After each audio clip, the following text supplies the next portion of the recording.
एक गांव में एक बहुत ही ज्ञानी एवं चालाक व्यक्ति रहता था।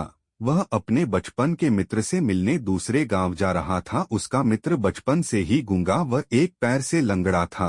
उसका गांव बहुत दूर था और रास्ते में बहुत से छोटे बड़े गांव भी पड़ते थे। वह ज्ञानी एवं चालाक व्यक्ति अपनी धुन में चला जा रहा था कि रास्ते में उसे एक आदमी मिला जो दिखने में बलवान लग रहा था। वह भी ज्ञानी एवं चालाक व्यक्ति के साथ ही चलने लगा। ज्ञानी एवं चालाक व्यक्ति ने सोचा कि चलो अच्छा ही है, साथ साथ चलने से सफर जल्दी कट जाएगा। ज्ञानी ने उस व्यक्ति से उसका नाम पूछा तो उस व्यक्ति ने अपना नाम काल बताया।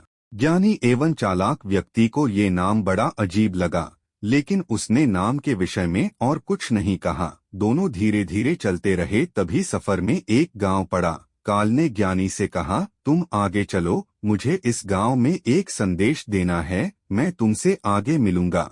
ज्ञानी व्यक्ति ने कहा, ठीक है, और वह अपनी धुन में चलता रहा। तभी कुछ देर बाद आगे एक भैंसे ने एक आदमी को मार दिया और उसकी मृत्यु हो गई। और जैसे ही आदमी को मरा वैसे ही काल वापस ज्ञानी के पास वापस आ गया और साथ साथ चलने लगा। चलते चलते दोनों एक दूसरे गांव के बाहर पहुंचे जहां एक बहुत बड़ा सा मंदिर था। ठहरने की व्यवस्था ठीक थी और मित्र का गांव भी अभी काफी दूर था। साथ ही रात्रि होने वाली थी। उस ज्ञानी व्यक्ति ने सोचा, रात्रि होने वाली है, पूरा दिन चले हैं, थकान भी बहुत है, इसलिए आज की रात हम इसी मंदिर में रुक जाते हैं, विश्राम करके सुबह फिर से प्रस्थान करेंगे। तभी काल ने कहा, ठीक है, आप यहीं ठहरो, मुझे इस गांव में एक व्यक्ति को कुछ सामान देना है, इसलिए मैं सामान देकर आता हूँ, तब तक तुम भोजन कर लो। और इतना कहकर वह चला गया।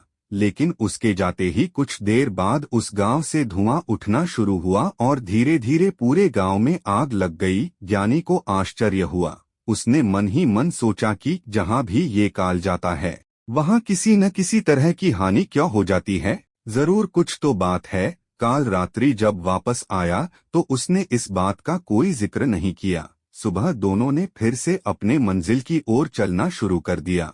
कुछ देर बाद काल ने फिर ज्ञानी से कहा कि आप आगे चलो, मुझे इस गांव में कुछ काम है, मैं आपसे आगे मिलता हूँ। इतना कहकर काल जाने लगा। लेकिन इस बार ज्ञानी आगे नहीं बढ़ा बल्कि खड़े होकर काल को देखता रहा कि वह कहाँ जाता है और क्या करता है।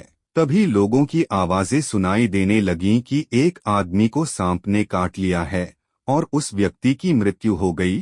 ठीक उसी समय काल फिर से ज्ञानी के पास पहुंच गया, लेकिन इस बार पंडित को सहन न हुआ। उसने काल से पूछ ही लिया कि तुम जिस गांव में भी जाते हो वहां कोई न कोई अनहोनी हो जाती है, क्या तुम मुझे बताओगे कि आखिर ऐसा क्या होता है? काल ने जवाब दिया, आप तो बड़े ज्ञानी हैं, इसीलिए मैं आपके साथ चलने लगा था, क्योंकि ज्ञानियाँ का संग हमेशा अच्छा होता है। लेकिन क्या सच में आप अभी तक कुछ नहीं समझे कि मैं कौन हूँ? ज्ञानी ने कहा, मैं समझ तो चुका हूँ, लेकिन कुछ शंका है। यदि आप ही अपना संपूर्ण परिचय दें तो मुझे आसानी होगी। काल ने जवाब दिया कि मैं यमदूत हूँ और यमराज की आज्ञा से लोगों के प्राण हरण करता हूँ। काल के मुंह से ये बात सुनकर वह थोड़ा घबरा गया, लेकिन हिम्मत करके उसने पूछा कि अगर ऐसी बात है और तुम सच में यमदूत हो तो बताओ, अगली मृत्यु किसकी है? यमदूत ने जवाब दिया कि अगली मृत्यु तुम्हारे उसी मित्र की है जिसे तुम मिलने जा रहे हो, और उसकी मृत्यु का कारण भी तुम ही हो। ये बात सुनकर ज्ञानी घबरा गया और बड़े आश्चर्य में पड़ गया कि यदि वास्तव में यह काल एक यमदूत है तो उसकी बात सही होगी और मेरी वजह से मेरे बचपन के मित्र की मृत्यु हो जाएगी। इसलिए बेहतर यही होगा कि मैं अपने मित्र से मिलने ही न जाऊं, कम से कम मैं तो उसकी मृत्यु का कारण नहीं बनूंगा। तभी काल ने कहा कि तुम जो सोच रहे हो वो मुझे भी पता है, लेकिन तुम्हारे न जाने से कुछ नहीं होगा। तुम्हारे मित्र की मृत्यु निश्चित है और वह अगले कुछ ही क्षणों में घटित होने वाली है। काल के मुख से ये बात सुनते ही उसको झटका लगा, क्योंकि काल ने उसके मन की बात जान ली, जो कि किसी सामान्य व्यक्ति के लिए तो संभव ही नहीं। और ज्ञानी को विश्वास हो गया कि काल सच में यमदूत ही है, इसलिए वह अपने मित्र की मृत्यु का कारण न बने, इस हेतु वह तुरंत पीछे मुड़ा और फिर से अपने गांव की तरफ लौटने लगा। परंतु जैसे ही वह मुड़ा, सामने से उसे उसका मित्र उसी की ओर तेजी से आता हुआ दिखाई दिया, जो कि ज्ञानी एवं चालाक व्यक्ति को देखकर अत्यधिक प्रसन्न लग रहा था। अपने मित्र के आने की गति को देख ज्ञानी को ऐसा लगा जैसे कि उसका मित्र काफी समय से उसके पीछे पीछे ही आ रहा था, लेकिन वह बचपन से ही गूंगा व एक पैर से लंगड़ा था, इसलिए न ही वह उस तक पहुंच रहा था और न ही उसको आवाज दे पा रहा था। लेकिन जैसे ही वह उसके पास पहुंचा, अचानक न जाने क्या हुआ और उसकी मृत्यु हो गई। अब ज्ञानी को पूरी तरह से विश्वास हो गया कि काल सचमुच ही यमदूत है और जीवों के प्राण हरण करना ही उसका काम है। चूंकि वह एक ज्ञानी व्यक्ति था और जानता था कि मृत्यु पर किसी का कोई बस नहीं चल सकता, सभी को एक न एक दिन मरना है, तभी उसके मन में अपनी मृत्यु के बारे में जानने की इच्छा हुई। इसलिए उसने काल से पूछा, अगर मृत्यु मेरे मित्र की होनी थी तो तुम शुरू से ही मेरे साथ क्यों चल रहे थे? काल ने जवाब दिया, मैं तो सभी के साथ चलता हूँ और हर क्षण चलता रहता हूँ, केवल लोग मुझे पहचान नहीं पाते क्योंकि लोगों के पास अपनी समस्याओं के अलावा सोचने या उसे देखने समझने का समय ही नहीं है। ज्ञानी ने पूछा, तो क्या तुम बता सकते हो कि मेरी मृत्यु कब और कैसे होगी? काल ने कहा, तुम्हारी मृत्यु आज से ठीक 8 माह बाद आज ही के दिन दूसरे राज्य में फांसी लगने से होगी, और आश्चर्य की बात यह है कि तुम स्वयं खुशी से फांसी को स्वीकार करोगे। इतना कहकर काल चला गया, क्योंकि अब काल के पास ज्ञानी के साथ चलते रहने का कोई कारण नहीं था। अब ज्ञानी ने अपनी मृत्यु के बारे में जानने के पश्चात सोचा कि राजा के पास तो कई ज्ञानी मंत्राई होते हैं और वे उसकी इस मृत्यु से संबंधित समस्या का भी कोई न कोई समाधान तो निकाल ही देंगे। इसलिए वह ज्ञानी राजा के दरबार में पहुंचा और राजा को सारी बात बताई। राजा ने पंडित की समस्या को अपने मंत्रियों के साथ बांटा और उनसे सलाह मांगी। अंत में सभी की सलाह से ये तय हुआ कि यदि ज्ञानी की बात सही है तो जरूर उसकी मृत्यु 8 माह बाद होगी, लेकिन मृत्यु तब होगी जबकि वह किसी दूसरे राज्य में जाएगा।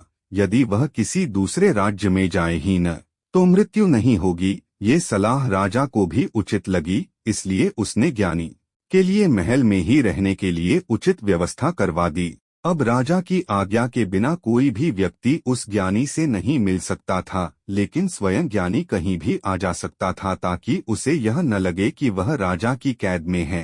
धीरे धीरे ज्ञानी की मृत्यु का समय नजदीक आने लगा। एक दिन वह समय भी आ गया जब उस ज्ञानी व्यक्ति की मृत्यु होनी थी।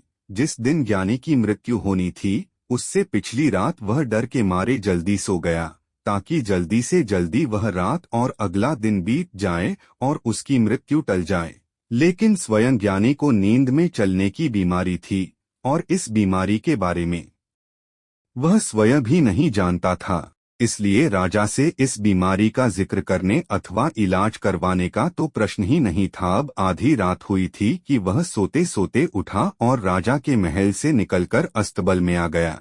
वहां पहुंचकर वह सबसे तेज दौड़ने वाले घोड़े पर सवार होकर नींद की बेहोशी में ही राज्य की सीमा से बाहर दूसरे राज्य के राजा के महल में पहुंच गया। और संयोग हुआ ये कि उस महल में भी किसी पहरेदार ने उसे नहीं रोका, न ही कोई पूछताछ की, क्योंकि सभी लोग रात के अंतिम प्रहर की गहरी नींद में थे।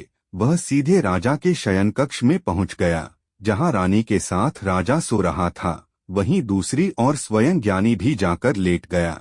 सुबह हुई तो राजा ने ज्ञानी को रानी की बगल में सोया हुआ देख राजा बहुत क्रोधित हुआ और उसकाए गिरफ्तार करवा लिया। ज्ञानी को तो खुद ही समझ में ही नहीं आ रहा था कि वह आखिर दूसरे राज्य में सीधे राजा के शयन कक्ष में कैसे पहुंच गया, लेकिन वहां उसकी सुनने वाला कोई नहीं था।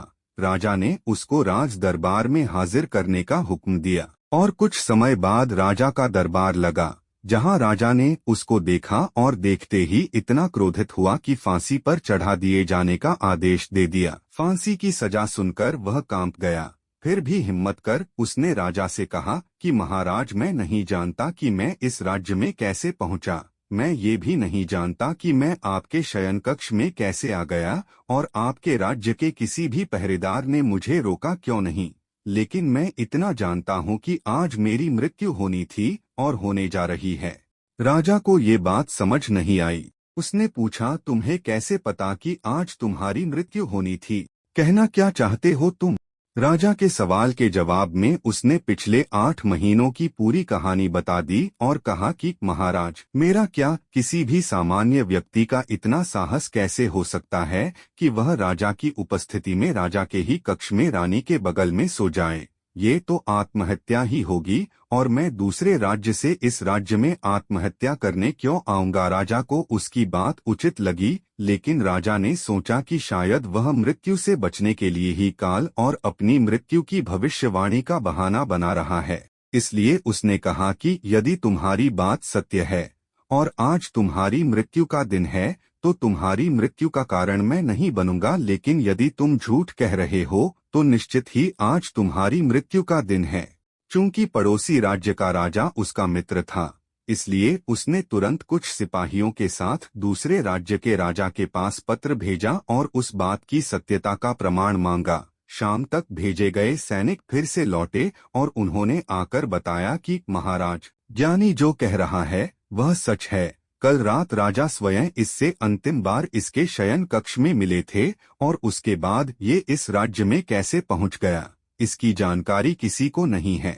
इसलिए उस राज्य के राजा के अनुसार ज्ञानी को फांसी की सजा दिया जाना उचित नहीं है। अब राजा के लिए एक नई समस्या आ गई, क्योंकि उसने बिना पूरी बात जाने ही उसको फांसी की सजा सुना दी थी। इसलिए अब यदि उसको फांसी न दी जाए तो राजा के कथन का अपमान हो, और यदि राजा द्वारा दी गई सजा का मान रखा जाए तो उसकी मृत्यु। राजा ने अपनी इस समस्या का जिक्र अपने अन्य मंत्रियों से किया और सभी मंत्रियों ने आपस में चर्चा कर ये सुझाव दिया कि महाराज, आप इसको कच्चे सूत के एक धागे से फांसी लगवा दें।